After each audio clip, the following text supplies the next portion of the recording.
Today is May 15th in the year 2013. I'm Karen Herman with the Archive of American Television, and it is my great pleasure today to be interviewing J.Michael Straczynski here in Encino, California. That won't last. The pleasure part never lasts with me, I can pretty much assure you. Let's see how it goes. All right. Embrace the nightmare. Okay, we are going to start right from the beginning. What was your name at birth? Joseph Michael Straczynski. Actually, my brother's name, born before me, who died afterward, was Joseph Michael Straczynski. And so they didn't want to waste the name that had been arranged through compromise. So they recycled that name to me. So I had the strange honor of, at age 5, seeing a gravestone with my name on it, which that people ask, how did you get into the business of being a writer and creating stories? That was a good start right there. And why do you use the name J.Michael? For me, it's just easier on the tongue. Joe Straczynski is just too scary. It frightens the cat. You want to lead up to that. So you have J first, nice one-syllable sound. Michael, 2 syllables, and then Straczynski. So it just seemed appropriate. But my friends call me Joe. People who don't like me also call me Joe. I find this vaguely disturbing. Do you use that name in everything that you write? Yeah, J.Michael is the professional name that I write under. Mm-hmm. You ever use a pseudonym? I did once upon a time for an animated thing, but otherwise I write under J.Michael.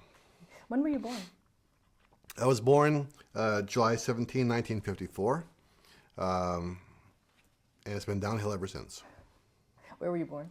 Paterson, New Jersey. And where did you grow up? I kind of grew up everywhere. My father had a unique economic philosophy. Blow into town and run up a lot of bills and split. So every 6 months or so we moved to a different town, different city, different state, from New Jersey to California to Texas to Illinois, on and on. Literally, guys with badges or bills would show up in the morning, and that night the U-Haul would back up and we'd go somewhere else. Which was, in a way, how I developed my love of writing and language, because each 6 months it was a different town, different city, different school, 21 times in my first 17 years. But the books in the library were always the same. So I'd be on page 19 of a Ray Bradbury novel in Matawan, New Jersey, and move to Kankakee, Illinois, and go to the library, same book, same cover, and pick up the reading. And so that provided my continuity growing up as a kid. Talk a little about your parents. My parents were not the best. My father was, they're both deceased. My father was a abusive, drunk, alcoholic, wife-beating, bigoted, racist nut job. And my mother was like a co-enabler with that whole situation. So it was a very violent household to come up in. Did you have any other siblings? I have 2 sisters who kind of fell into the control of my dad. And I actually broke off all contact with my family in 1986 and didn't have any contact with them until after both parents were dead. And then I reestablished a little minor contact with my sisters. Wow. What kind of kid were you? I was one of those kids no one noticed, because I learned early on that if you wanted to avoid getting beat up as a new kid, which I was a lot, I was a new kid in school. So there was one point where, for a year, I just got beat up almost every single day at one school. I learned to camouflage myself. Particularly if you were a smart kid, you really got it. So I learned to, just average in getting C's in school, and gradually work my way toward anonymity, to the point where in my last year in school, in high school in Chula Vista, California, I quite literally passed through the mud of him being noticed, to the point where I had our reunion, and 3 people knew who I was. The rest of the people had no idea at all who I was. Do you still feel that you do that? To a degree. I'm really good at sort of focusing in on people and seeing what they do, but not necessarily letting them see who I am. And unfortunately, when I was a kid in my first year of high school, I made sure to always get C's in my school so that I wouldn't get beat up. And I got sick a few times and messed up my grades and failed a couple of classes. So they sent me to summer school, and they had an IQ test that they were giving out. And I thought, well, I have no idea. I'm curious what it is. And signed up for this IQ test. I came out at a genius level capacity. I was reading at a college graduate level at the age of like 15. And they ratted me out to my school, and they put me in all these advanced classes. I had to run like hell to get away from them. Wow. What interests did you have? You mentioned reading. Did you watch television? What things did you do when you weren't running? Yeah. I was a very quiet kid, and I sort of escaped into fantasy a lot. So I watched science fiction television a great deal, read comic books. I really sort of tried to disappear into other worlds because the world that I was living in was not terrific. I really had no friends of note. I really didn't know anyone. There was no point in gathering friends because you're going to be gone in 6 months, so why even bother?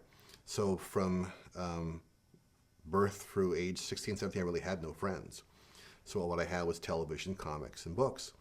So for me, science fiction shows like Outer Limits, Twilight Zone, the Alfred Hitchcock anthology shows, Star Trek later on, these were all, for me, great escapes from the world that I was living in, which was both externally through school and internally in my family, just a complete nightmare.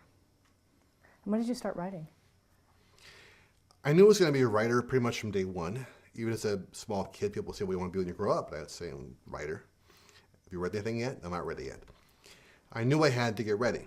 So I studied, even as a kid, everything I could about writing, the process, the techniques. I learned about different grades of pencils and paper. And I took four semesters of typing in high school. I wanted to be faster than whoever was better than me and better than whoever was faster than me. And I remember it was the summer of my senior year of high school, going into that I was trying to figure out one last thing I couldn't quite get my brain around. The difference between voice and style. I was reading a collection by H.P. Lovecraft, whose style is way over the top.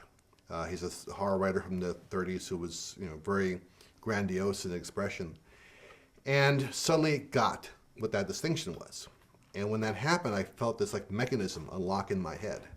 And suddenly I picked up a notepad and wrote a short story, my first one in about 6-7 hours. Just wrote the whole thing straight through and wrote another one the next day.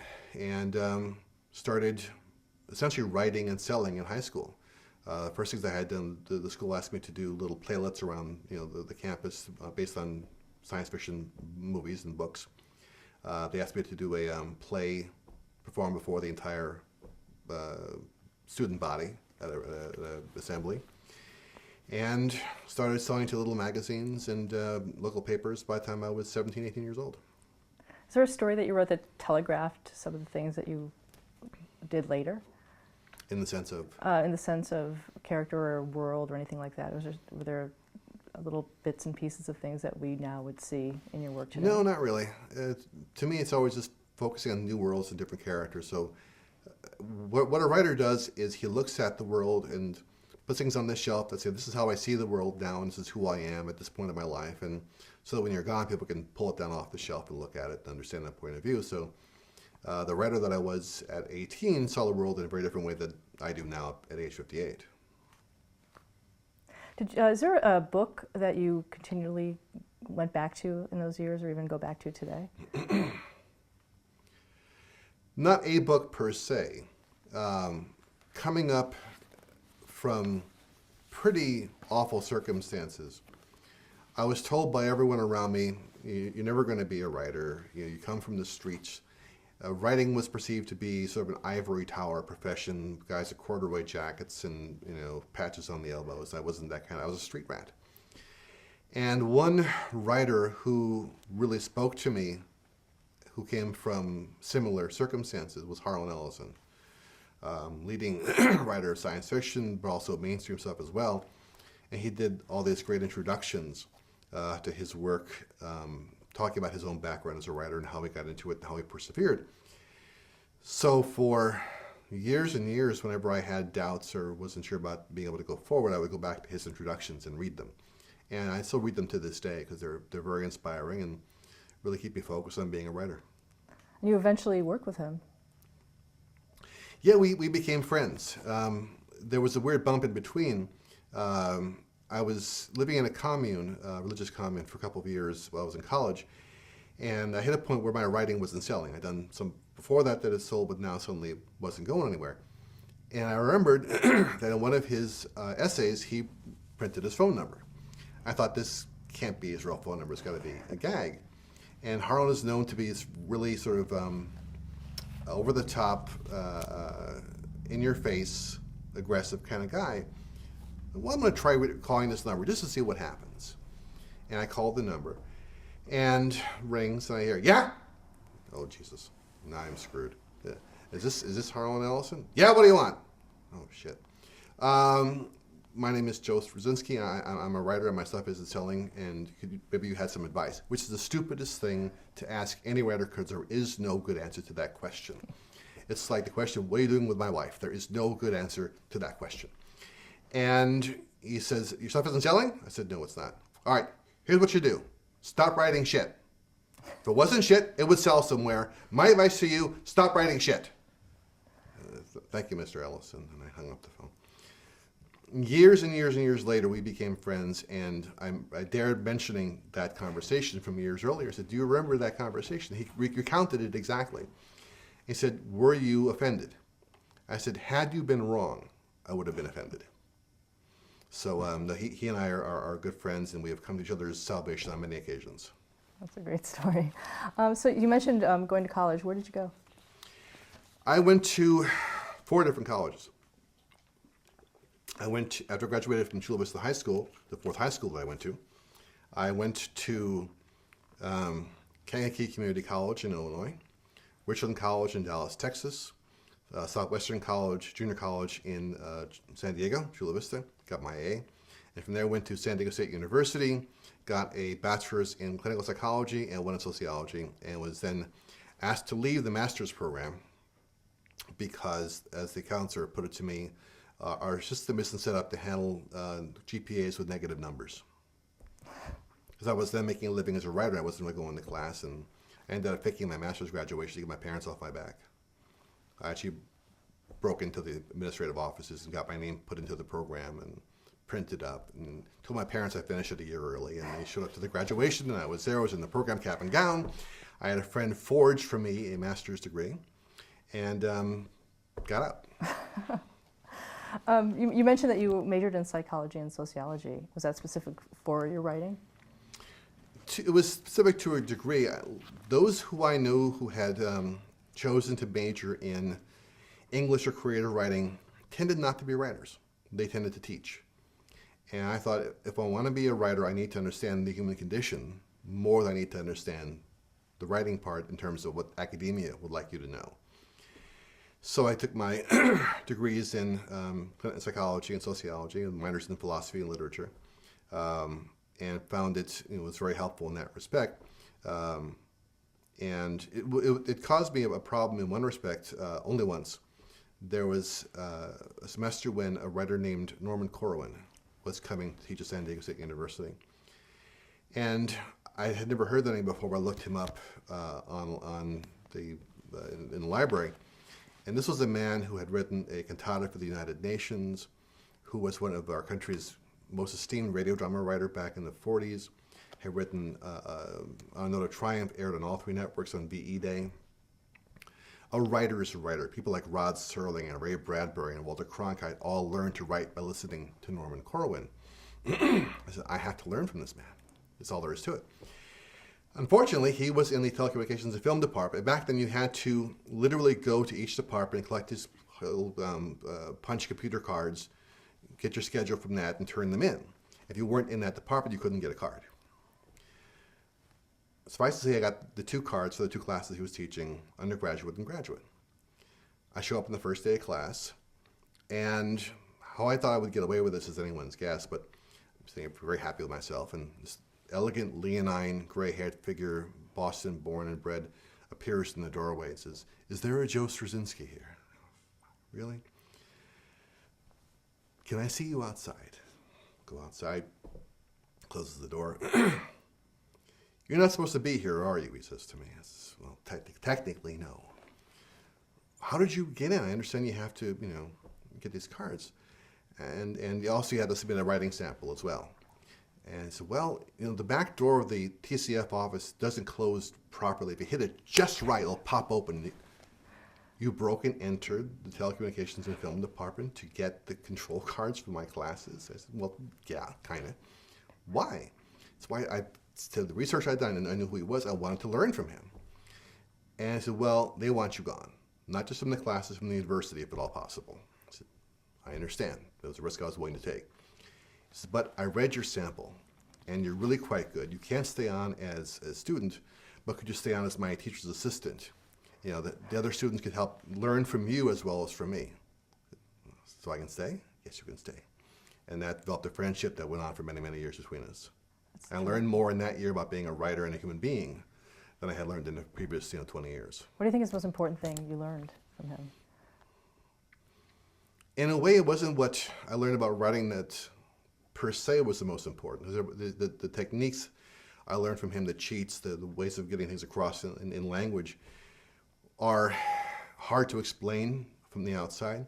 Well, one thing I did learn from him, but for the years before that, I was on a very self-destructive course. I was angry at a lot of things in my life, the family, everything else. And I was in a really dark place. And here was a man who at the height of his career had been one of the preeminent voices in radio drama. He was one of the most important writers in the country. And because a little rag called Red Channel, owned by a supermarket chain operator in the East Coast, decided he was a little bit pink, a little bit sympathetic to the communists, because he worked to make documentaries about working with the Soviets during the war, which our government asked him to do in the first place. His career stopped overnight because he was gray-listed. And every door was closed to him. And he went from top of his form, top of his career, to a dead stop, as if a horse had been shot off from under him. And I thought, if this man could have gone through that much and come out of it magnanimous and charitable, never says a bad word about anyone, and gentle and kind spirit, what the hell cause do I have to be upset about any damn thing? And he spun me around 180. He may have actually saved my life in some respects. So that equanimity, that patience, that kindness was probably the most important thing I learned from that year. Wow. Had you told him about those circumstances that you were in? He knew a little bit of it. At that time, I didn't talk about my family much at all. It was kind of a shameful aspect to my whole family's background. But he knew that I was troubled and knew that I'd gone through a lot. Had come out of a religious commune recently, had been screwed up by that. So he knew some, but not all of it. But I did make it very clear to him that he, saved my life, and we remained friends until he passed away a couple of years ago. I think 101, which is remarkable. Yeah. So you heard about them. You mentioned that during college that your writing career basically started. Can you talk about some of the things that you did early on in terms of writing? In terms of the early writing, there were little articles published in local papers and magazines. The San Diego Reader, small little magazines. I did a summer stock production of Snow White for a local college I ran for their entire summer. When I made it into San Diego State, I started writing full-time for the Daily Aztec, our college paper, and had something in virtually every single day, whether it was a column, a review, an article, expose, whatever it was. They began calling it the Daily Joe after a while, because I was just there every freaking day. And at the same time began working for the San Diego Reader at greater length, Daily Californian, became the on-air reviewer for KSTO News Radio. I sang a lot to local magazines, San Diego Magazine and others, and the San Diego division of the Los Angeles Times, their bureau, which was quite good for a kid who was still like, 19, 20. And it's really helpful as a writer to get those early credits, those early publications, because A, it gives you some money, but also get to see your work in print, and seeing it in print changes your perspective of things a great deal. So it was a great opportunity to, sell articles and get the approval of that, and also get the danger of it. There were some articles I wrote that got me death threats. There are articles I wrote that got me in a lot of trouble. I went undercover with the Moonies. I did an expose on, the CIA, and a number of really cool things happened. That one person took out a contract on my life, which was great. For what? I did an expose on a business that I won't get into now because I want to raise the dead. But in the course, there were some illegal dealings going on, and I did my interview with the person who ran the company and basically going down what I knew, what I found out. And I was recording it, and he said, stop the recorder. I turned it off. And he says, look, you know who I am. You know I have connections. If you go ahead with this article, I will have you killed. And I quickly left and called the ADA, Assistant District Attorney's Office for San Diego, and said, I just had this threat, can you look into this? And a day or two later he said, yeah, there's a contract on your life out there. And he then called this individual and said, if anything happens to Joe, if he should fall down a flight of stairs, get hit by a car, electrocuted in the bathtub, if he gets a bad cold, I'm knocking on your door first. And then they withdrew the contract a couple of days later. I went undercover with the Moonies at their place on the San Bernardino Mountains. It was a great chance to play and to explore. And for a writer, there's no greater way of burning through words than writing articles. The thing about writing is it's like digging for oil. And before you can get to the oil, you got to pump out a lot of garbage, mud, yuck, water, dinosaur bones, and then eventually you get to the good stuff. Working as a journalist, you get to burn through a lot of words. And eventually you end up in a place where you've now got a better understanding of your toolbox, so you can write more interesting things with it. Is there a piece in your journalism career that you particularly can point to as your best work?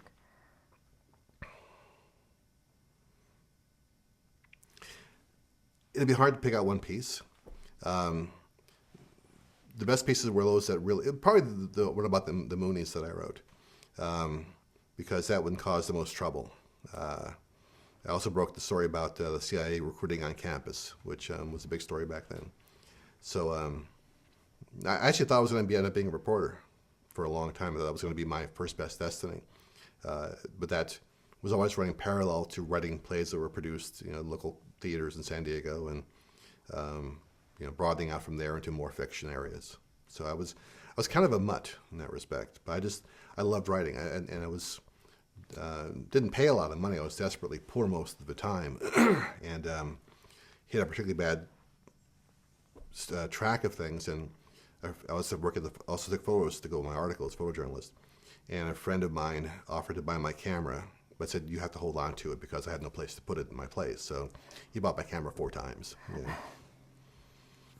So after you graduated, what did you do?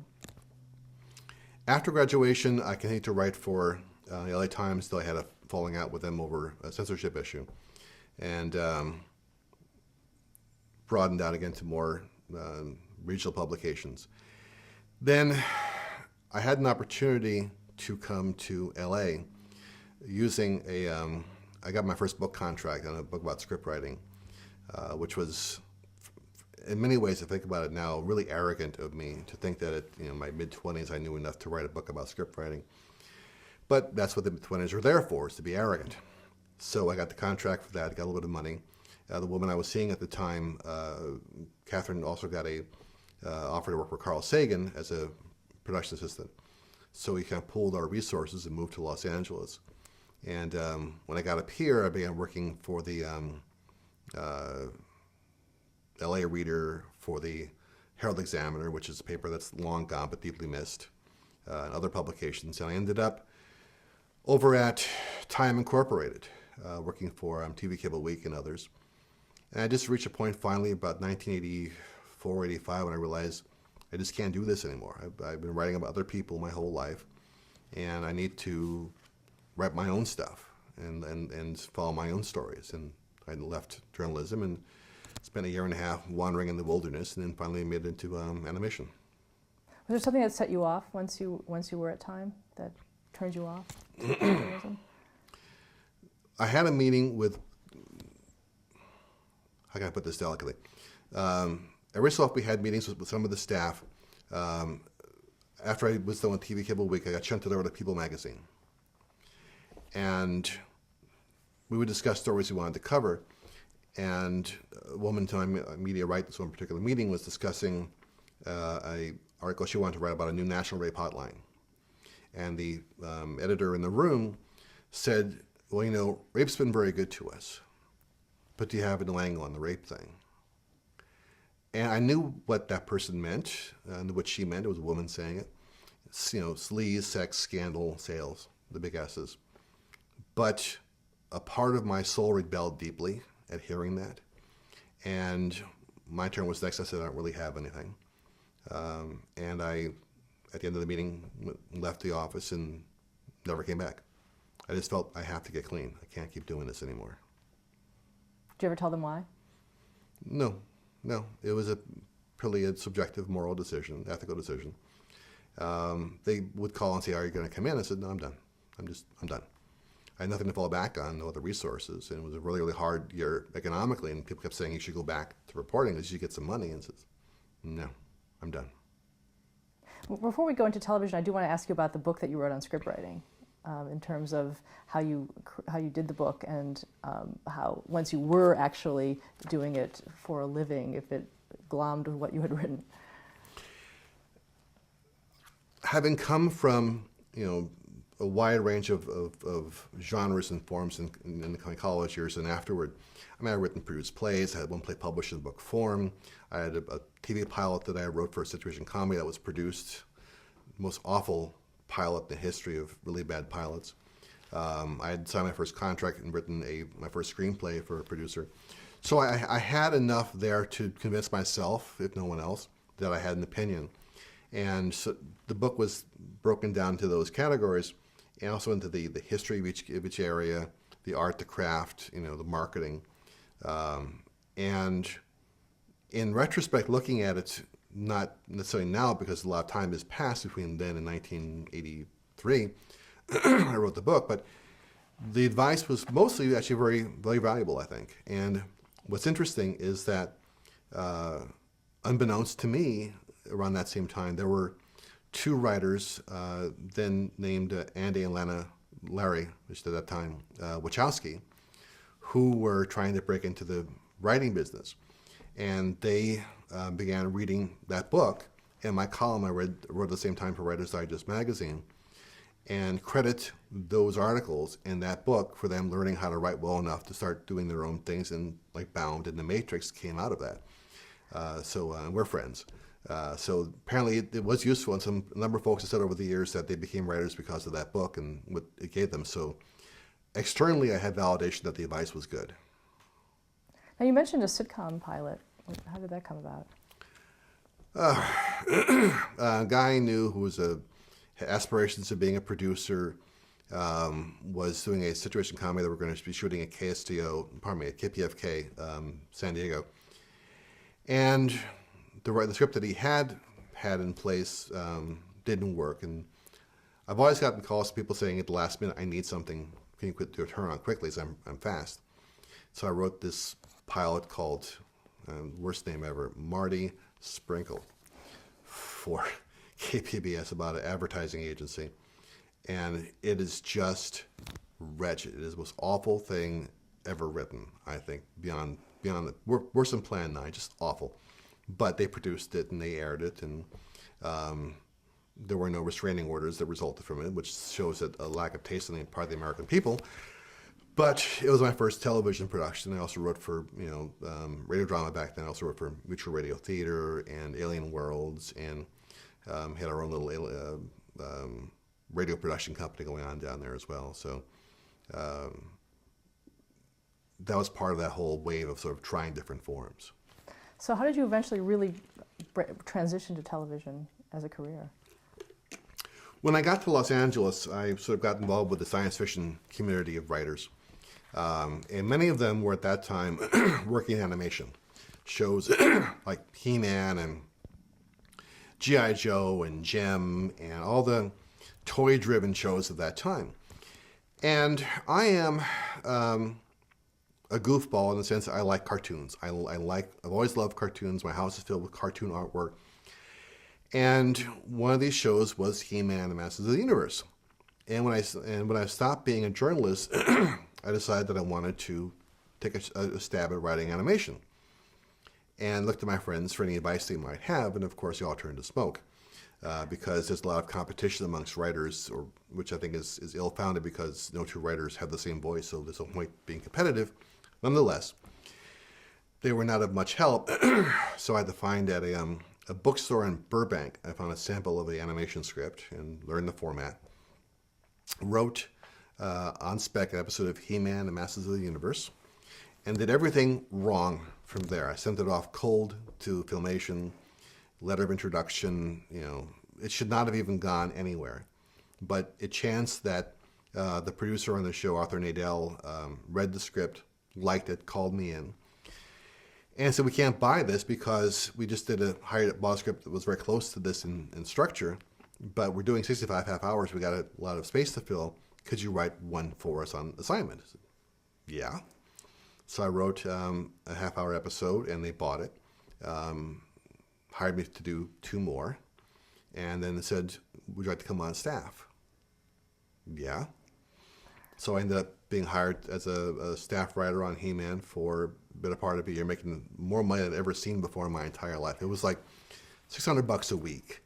But for me, that was just huge. I never made more than a couple $100, a month as a writer.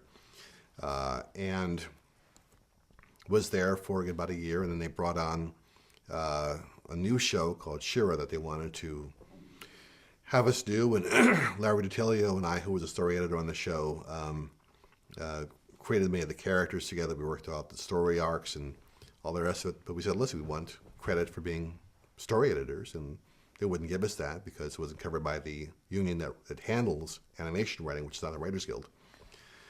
And we left after some difficult negotiations and went elsewhere. But for me, the great fun was seeing my work actually translated into animation for the very first time, and the fun of that. It was a goofy show, but it was a lot of fun. And those who were the animation writers who I knew when I first came into town, I said I sold a He-Man script. They were all like patting me on the head. Well, that's very cute. Then I sort of zoomed past them very quickly, which is why a lot of them are no longer friends. They just fell by the wayside.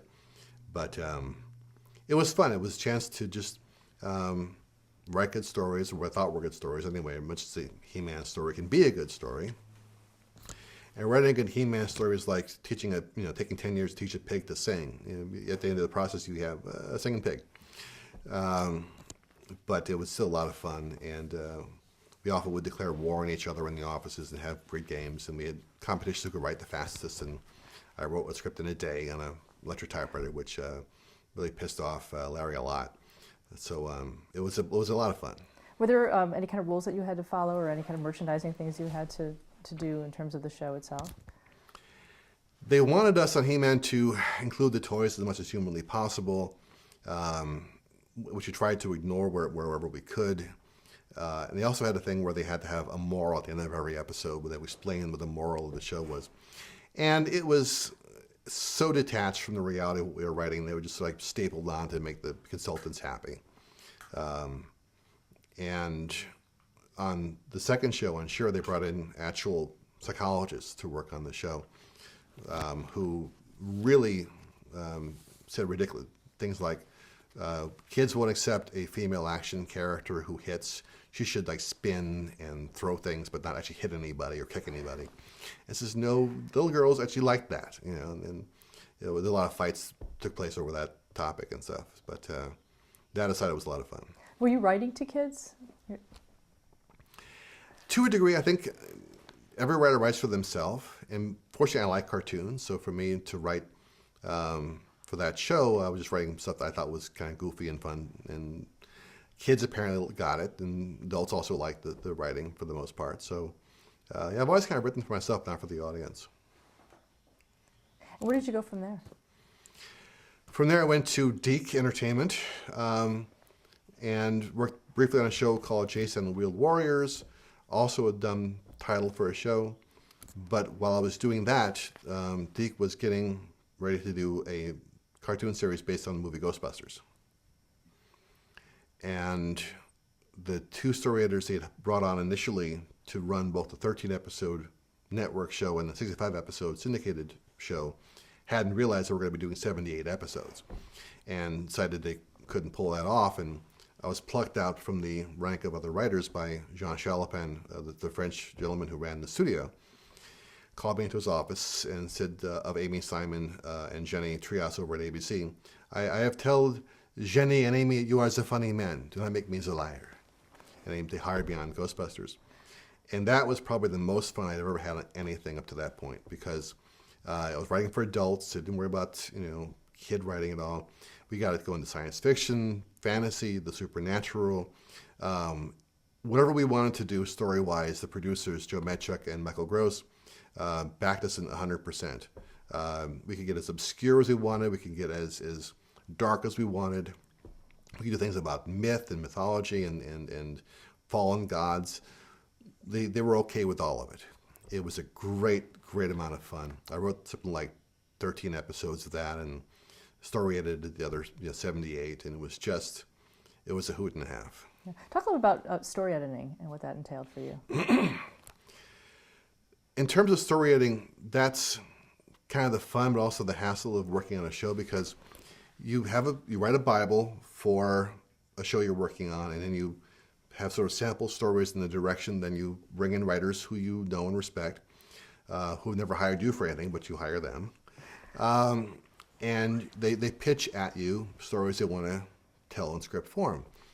And if they match what you're trying to do thematically and tonally, then you give them the job is to write the outline. Then it comes in, you scream in horror. Then you give them notes. They redo the outline, scream in a little less horror. And then they do the script, and then you rewrite it as you feel necessary. And if not, you leave it alone. And so when you're doing 78 episodes, it's a lot to do. But fortunately, you bring in writers who you can trust, who can turn it around. And if you can say to them you have a lot of creative freedom to do whatever you want, they tend to react very well to that. Did you enjoy that part of the process yourself? I'm not a people person, so talking to human beings is always iffy for me. But to me, the best part is always the writing itself and creating the characters, which ultimately, though, is also why I left Ghostbusters. When we went on the air, we were ABC's #1 rated kid show. We also picked up a couple of Emmys for best new series. And of course, as with any success, they began to take it apart. And they brought on, again, consultants who had their own ideas about how this show should be done, including the fact that, well, kids don't want to see adults, they said. They want to see kids, so we should bring in the junior Ghostbusters. And I said, I don't want to do that. They said, Janine is too strong a character, based again on the film, that kids respond to nurturing mother figures more than they do to action figures, so make her softer. Her glasses are pointed. They should be round because children are frightened of sharp objects. And then they hit me with the best one, that the team should be easily identifiable. So the Ray Stantz character is the hands, mix things. Egon is the brain. The Bill Murray character is the mouth. And the one black character, Winston, is the driver. And I said, really? I want you to go with me down to South Central LA. Let's go into a bar somewhere.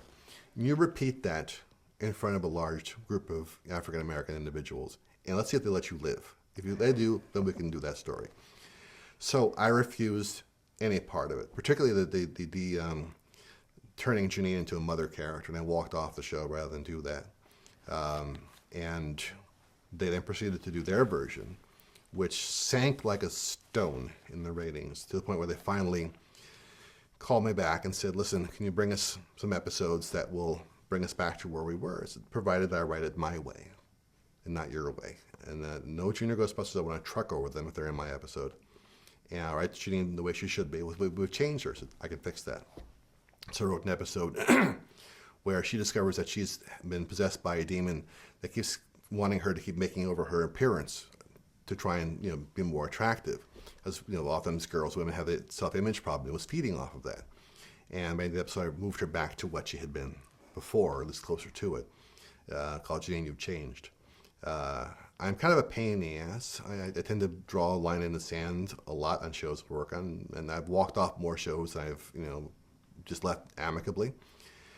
But I think for every creative person, you have to decide where you can go and no further, and you have to stay there. The moment you back off of that, the moment you show fear, the moment you compromise on your integrity and your viewpoints, you're no longer of value to anyone. As Harlan likes to point out, The sole commodity a writer has to sell is his courage. And if you have none, you are worse than a coward. You are a zealot and a heretic and a fink, because writing is a holy chore. And I believe that down to my socks. So, I've been on a show when it's, compromised what I thought my values were, I left. And that was the case of reporting, it was the case on Ghostbusters, it was the case on He-Man, and many others have followed that. I can't do otherwise. It's just the way I'm hardwired. I should be hardcore and employable, but I keep working for some reason. Have you ever regretted the decision to walk off something? Never. Even when it cost me a lot of money and I a couple of times risked losing my house, no, never. Because the first time you let one of those slip past you, it multiplies. Well, if I made this compromise here, why can't I make this compromise over there? And probably that comes from my love of comics and my love of superheroes. I mean, my personality was formed as Superman. And I learned my ethics and morality from Superman, to the point where I was at a convention in Chicago a few years ago, and in the dealer's room, there's this long, huge paths between booths where they're selling artwork and tchotchkes and everything else. And I hear from down the end of the long row of tables stopping, and this young guy at 20s had grabbed a bunch of really expensive artwork like this and was running down the aisle to get out. And everyone, like the Red Sea, parted. And I tackled the mofo. I brought him down like a gazelle. And I and the guy whose shop it was held him for the cops to show up. And afterward, the convention organizer said, "Why did you do that?" He was like half your age. He's a big guy. You could have been hurt. And I took him back to where I'd been standing. And right there was a 10-foot tall cutout of Superman. So how could I stand in front of that, in front of him, and do nothing? That core essential belief, and you stand up for what you believe is right, informs everything I've done since I was a kid. And I think that, if you back off that even for a second, you lost something very important. So no, I've never regretted any instance of taking a position, even though it's been difficult at times. So how did you transition then into live action?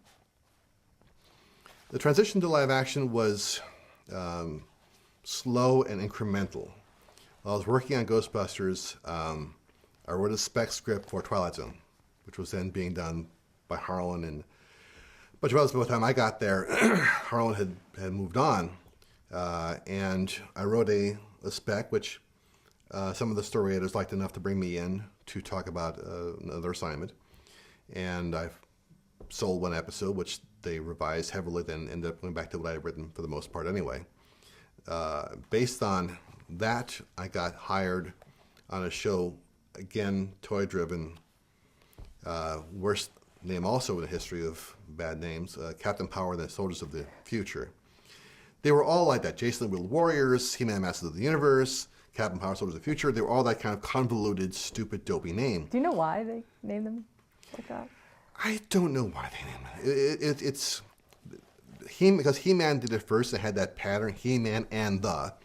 All these other shows came up, Power Rangers, whatever it was, that sort of had that same pattern because they felt that name worked. Everyone wants to be first to be second. And it was a live-action science fiction show which had a toy component to it, but we decided early on we would ignore that and write stories for adults.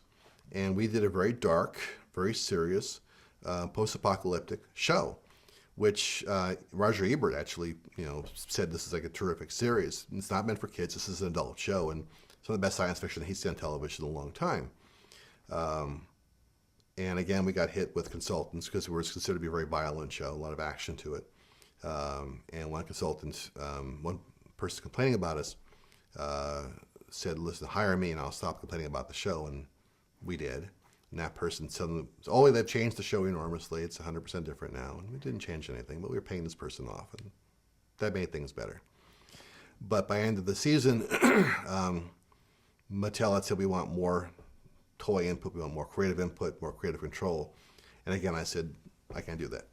We were telling good stories here. We brought a lot of good science fiction writers to tell good stories. Yeah, there's a sponsor, but we can, ignore that much as we want to. If they're going to have creative control, then I'm walking. They were commissioned the second season where the script said, I'm not doing them. I have to go. And I did. And Larry, who I worked with, Larry DiTilio, who I worked with on the show, brought on as my assistant in terms of the writing part of it. Took over as showrunner for the next season, which they were all the episodes, but they never actually produced them. And then you went to, you actually became on staff of the Twilight Zone, though, right? Yes. The curious thing is that whenever I have walked off a show for what I thought were reasons of personal integrity, in the long run it pays off. Because not long after Captain Power, along came the opportunity to work on the Twilight Zone as a staffer, which had I been working on Power, I could not have accepted. So it ended up working out. And Mark Shelmerdine was the producer who was given the task of finishing up the syndication run for Twilight Zone. And we were doing, I think it was like 20-some half hours or 30-some half hours of new episodes. And I was hired as a story editor. And that was an amazing experience because the Twilight Zone is just about writing good stories. And in the anthology format, you can do whatever you want. So I wrote stories about, battered spouses, given that my background, what that was, and issues that I cared about a great deal, and loneliness, and how you make relationships work. One of the high points of it was they found an outline by Rod Serling for an original Twilight Zone that he never had a chance to put into script form. And I said, do you want to do a posthumous collaboration with Rod? Yes.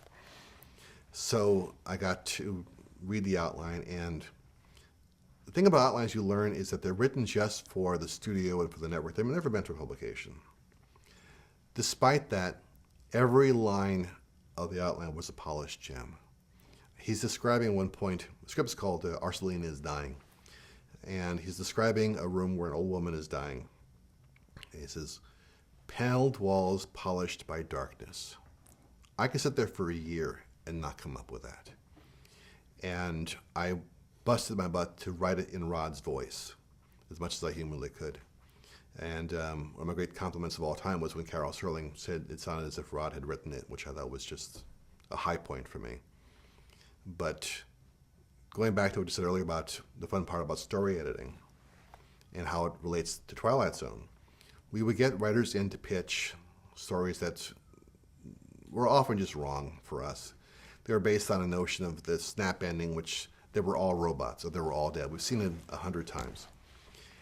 And a gentleman came in to pitch to us, and he pitched primarily a story about a guy who is alcoholic and finds that there's a pill he takes that contains an insect that will consume the alcohol in the system so he won't ever get drunk.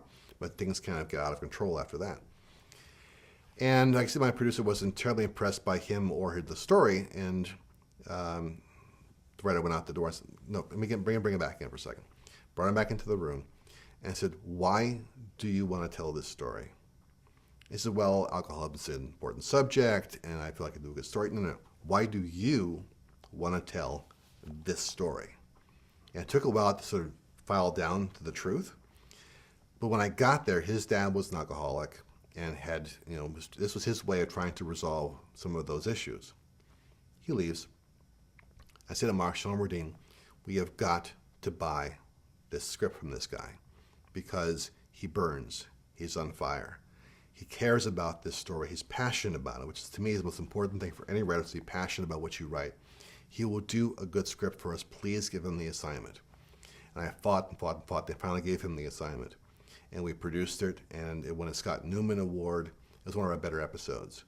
And that's the chance as a story editor to give someone who really had no prior credits a break and to understand what drives a writer. So many times, television can be done in a perfunctory sort of way. I've had writers come in to pitch and they say, amnesia, albatross, because they begin with A, what? Well, then the character gets an amnesia. What about it? And they have nothing else to go with it. They just, they're just going by the numbers. They're rote. But when someone walks in your office who burns, who has that passion, he's on fire to tell a story, it means something to him, that's when it's worthwhile. Stephen King once said, you don't write for the money, because if you do, you're a monkey. You don't write for the fame, because if you do, you're a monkey. You don't even write because you love writing, because you're still a monkey. You write because to not write is suicide. And those are the guys that I like to work with, and that defines how I approach the work as well. If God said tomorrow you can't write anymore, it'd be a puff of purple smoke, and I just would cease to exist. And when you're a story editor or a showrunner or producer can bring on a writer who burns like that, that makes it all worthwhile. It's beautiful. Talk a little bit more though about the Twilight Zone and how did it compare to the old Twilight Zone, to the original? In comparing the new and the old Twilight Zone, there's kind of a glitch because when Phil DeGuerre ran Zone before Mark took it over, they were trying to go in a different direction. They said, we are not doing morality plays, which I thought is completely wrong for the Twilight Zone. That's what the whole purpose of it was. So I think that approach was wrong-headed. When we took over the Zone, we've brought it back to the morality play aspect. It lacks Rod's voice, obviously, but despite that, the chance to tell stories about social issues and metaphors for larger points trying to get across that are very personal in nature, that's the same. And at one point early on, when we were looking at a possible Writers Guild strike, we needed to get the possibility of maybe taking an episode from the past and redoing it. They sent me down to the CBS archives to dig through the old Twilight Zone scripts. And sure enough, I found some that might work, but I thought, look, these scripts have Rod's handwritten annotations. I need copies of a lot of these scripts, just so I can be sure I got the right ones. So I walked out there with like this stack like this of scripts with Rod's notes on them, because what you learn about reading someone's annotations is not just what they added to it, what they took out. Or they thought, I don't need that line. And I'll look at it, why didn't he think that line was important? And then suddenly being to hear his voice and you understand how he approached structure. And I learned an immense amount about being a writer by reading that material. And actually I had a prior contact with Rod when I was still in high school, much by accident. In my senior year, they had Career Day, which is they got all of the kids from different schools who were like the best athletes or actors or dancers or even writers. And they brought them to this one Southwestern College campus to show what they could do. And they put the writers way the hell off by themselves because that's a smart thing to do with writers because we're miserable creatures. And no one was coming by. It said they would put some of my short stories and my name tag, and no one was coming by. And as I'm sitting there, in comes this salt and pepper haired gentleman with a corduroy jacket. And looked familiar, but I couldn't place him out of context. And he comes down the line and stops in front of my table and sees all my short stories and picks it up, goes to a lawn chair, reads it, comes back. Picks up another one, goes off, reads it, comes back. Looks at me for a second. It says, you have a substantial and abiding talent for a person of your age. 2 suggestions. 1, cut every third adjective, which I'm still working on today, by the way. 2nd, never let them stop you from telling the story you want to tell. And leaves. An advisor comes over like on rocket sled, saying, what did he say? What did he say? So, that's what he said. Well, that's Rod Serling. He's here to give a talk at the college later on tonight. I'm out the door like a shot. And he's gone like an apparition. But I never forgot that advice, the first validation by an actual writer. Because as is stated in the movie Hearts of the West,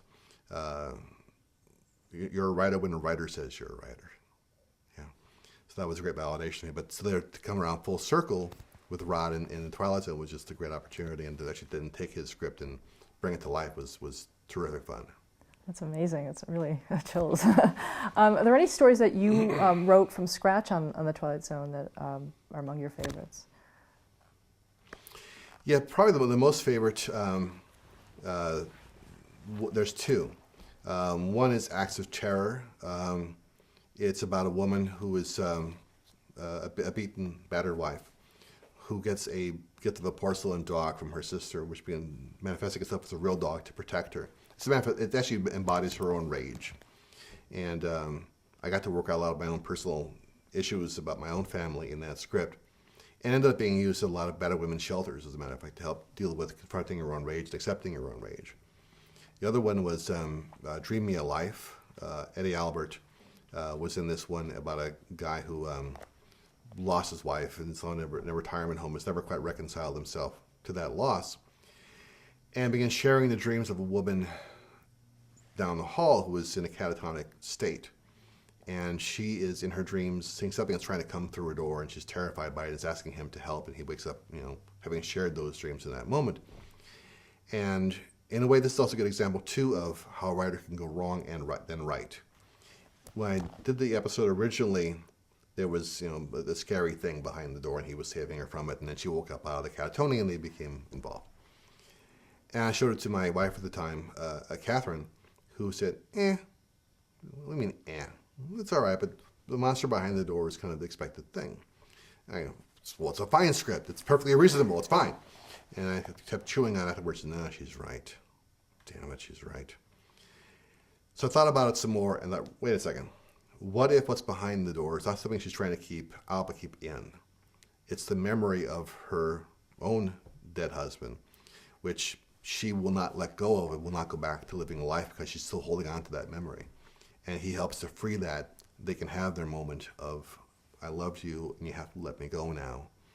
And her agreeing finally and then coming out of the trance of the catatonia because of that. And it made it a more human story. And when Eddie Albert came on to do that episode, he just lost his own life not long before. So he took the job because it would help him to deal with the issues of his own grief. And so when you see him in the episode lamenting the passing of his wife, that's not the character, that's Eddie, and working it through. And it was a very powerful episode for him and for us for that reason. Would you actually work on the production aspects of it as well? Our version of Twilight Zone was shot in Toronto, so I wasn't there a lot. I was there for some of the shows, like The Mind of Simon Foster. But for most of the rest, no, I was not there. I saw the dailies come in, but that's about as far as I got with it. I wasn't really part of the production process until much, much later. And where did you go from there? After Twilight Zone, I wrote, I think for Showtime, based on Jekyll and Hyde, which was Laura Dern's first job. Did well. Then, showing you again how things don't work the way you plan them to work. My agent had been after me for some time to pitch on Jake and the Fat Man, which I didn't want to do because it's Jake and the Fat Man. No, nothing more need be said. But she prevailed upon me. She said that my script, Jekyll and Hyde, that for Showtime had gotten this Writers Guild Award nomination. And they called me in, so I went in and pitched. And specifically pitched things that I thought they wouldn't buy. I just didn't want to work on Jake and the Fat Man. And of those things that I pitched, one thing I came up with was, because William Conrad was a really, really heavy-set guy. He was the Fat Man. Fat guys, I figure, don't want to move around a lot. It takes a lot of energy. So I said, my last thing I pitched, it was just like a two-liner. I was almost done. I pitched everything. They said no. Thank God. I'm good. Now I have my skin intact. One last notion I said is where William Conrad's character is kidnapped and he's tied to a chair for the entire episode. I said, that's great. He won't have to walk. He hates to walk. And they commissioned the, damn it. I almost got out intact. Did the outline, did the script, sent in the script at like 11 in the morning on a Monday. And at 2 o'clock that afternoon, they called me to hire me on staff. And I was like, this is great, this is terrible. One of those, swell. Let's actually stop there.